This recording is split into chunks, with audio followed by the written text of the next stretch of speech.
Hello, and welcome to the Kentucky Avery module on predicting misbehavior as part of Tier 1 PBIS. In the previous module, you learned about creating a PBIS team and getting started.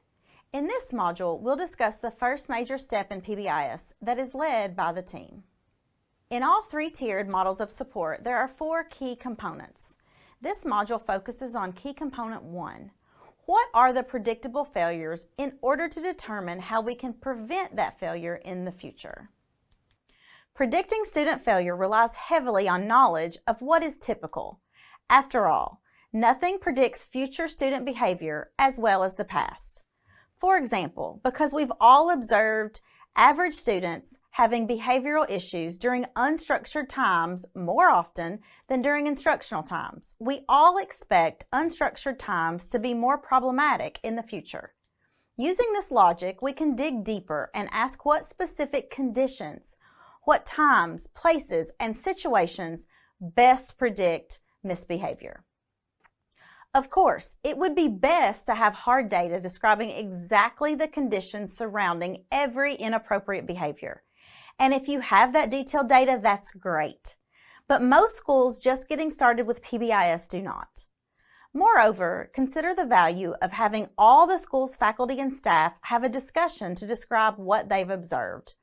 That process brings everyone together and creates engagement around a common commitment to decreasing student misbehavior.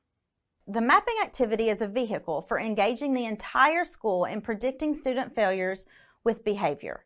The logic here is that your adults work in the school every day and have a very unique perspective that can be captured to facilitate prediction. The steps are simple. Give everyone a sticky dot or two and ask them to write on the dot the name of the problem behavior they have personally seen in common areas.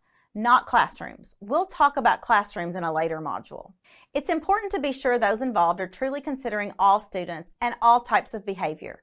For example, we want people to think about students exhibiting internalizing behavior, such as being withdrawn, as well as those who may be exhibiting externalizing behavior and may lean toward more violent or aggressive behaviors, as well as gifted students and those with significant disabilities. Second, ask people to consider other possible predictors, such as the time of day, and add that to their dot. Next, put up a map of the school and ask everyone to place their dot on the map in the exact location where they most often see the behavior they described. Watch this example from a real school engaging in a mapping activity. Here's a high school with 2 floors, so you see 2 maps. Again, the faculty and staff have identified the locations associated with the most frequent misbehaviors. The next step involves summarizing this information. We formalize this process by capturing the mapping activity in a written document. It's recommended that this document be organized by location first, then listing times, students, behaviors, and reasons for each location. Once people agree on who, what, when, and where, it's a simple next step to ask them for their opinion on why. The question becomes, why would these problem behaviors occur? And we want people to think critically about the environment's role in this predictability. This full summary set the occasion for the next step, prevention. Again, the more we know about the predictability of a behavior, the better chances we have to prevent it in the future. This summary leads us to that next step.